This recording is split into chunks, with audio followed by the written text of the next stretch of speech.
In the 1970s, the city of Perth, Western Australia, experienced an urban sprawl that made its suburbs clamber up and down the coast of the Indian Ocean. These suburbs, tenaciously connected by the fragile railways like a spiderweb, was where I lived as a child.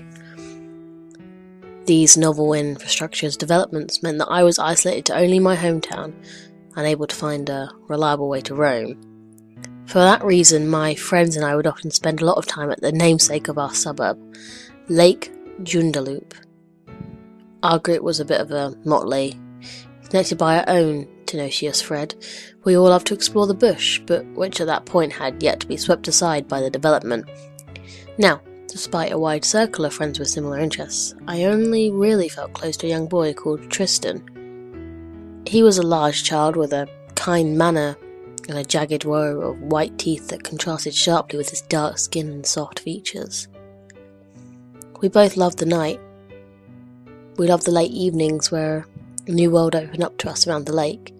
We would continue to explore the tree-lined banks after most kids went home for dinner. This day we had been skipping stones across the lake while discussing the short assignment our teacher had set.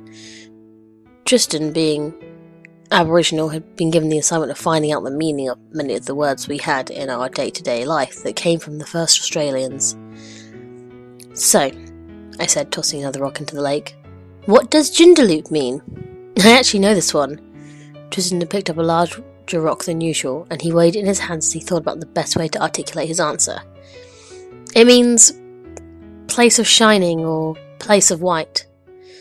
"No way, that's so lame," I said with all the seriousness a fifth grader could muster. "You're lame." Tristan ditched the rock at the water beside me, and some of it splashed on my new white socks.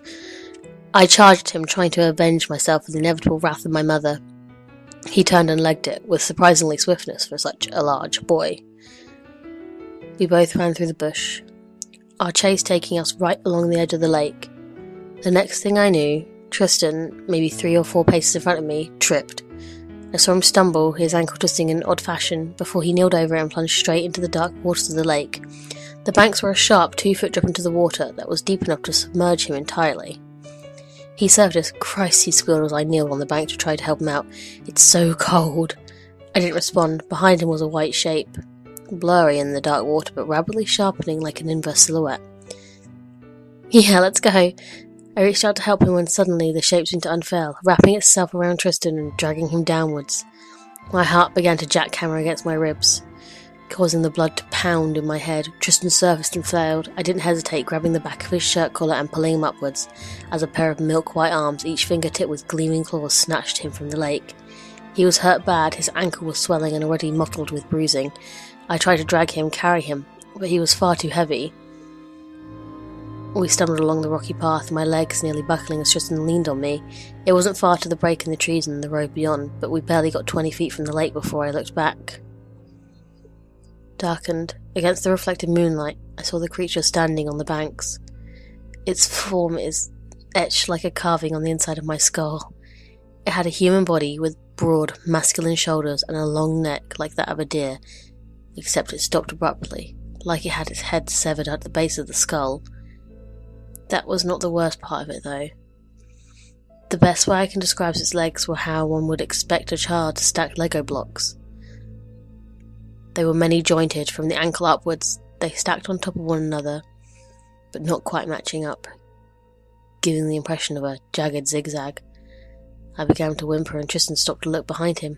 I felt his grip on me slacken, and he also made a soft noise. I knew the noise. It was when your body was seizing up from the inside out. The nerves firing rapidly as your body began to employ its emergency response to fly.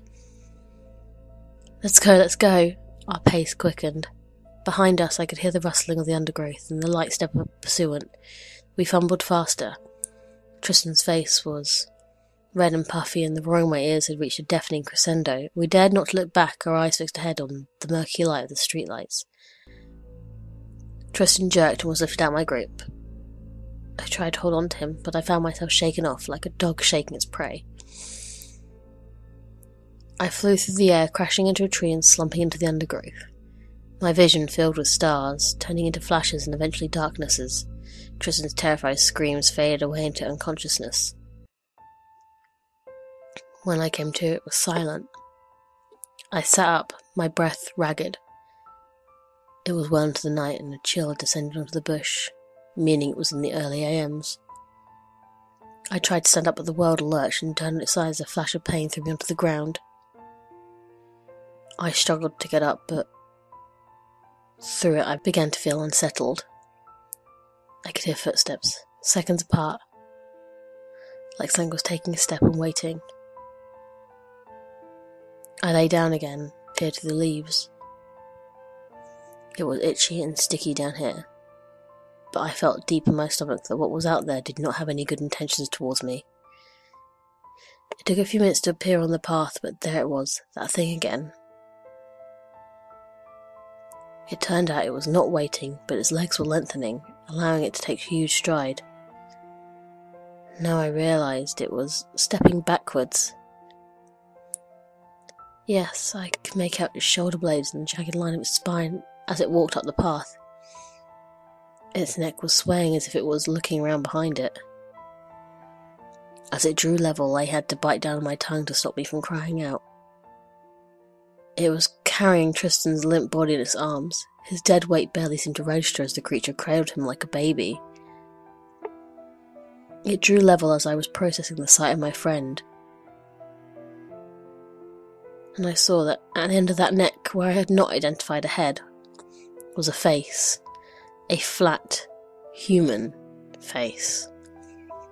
I squeezed my eyes shut, willing the creature to go away. It walked up and down the path, and even through the bush. It passed within feet of me. I could hear the sound of its joints popping as it moved. Its shadow blotted out the moonlight periodically, but it never found me. They found me just after sunup. I was still curled at the base of an ancient white gum, sobbing silently. They nearly missed me as I was obscured by a thicket of some spiny shrub. But there I was, clutching my knees to my chest and whimpering softly. They did not find Tristan, but they found clumps of his hair and scrapes of clothing on the undergrowth, as about an adult's shoulder height, like he'd been carried. I gave a statement to the police and was given therapy. About a week later, a strange, whitish scum floated to the surface of the lake, collecting at the banks and coating the water in a horrible film. The scum was found to be human fat that proved a DNA match to the kidnapping victim, Tristan Cole. The memory faded from my mind. The disappearance was chalked up to a suspected homicide. The vibrant memory became a distant shape, backlit by the moon and reflection of water. Sometimes my fear would rear its ugly head when I drove past the solid walls of trees that made up the edge of the lake. But it was nothing more than a traumatic event folded away into the corner of my mind. That was until last week, when the thought of that creature was refreshed, given a new coat of fear. In juice detail, running in the local papers, The Weekender was an article on new findings in etymology of the word Joondalup. New research showed that Joondalup meant place of the creature that could only walk backwards.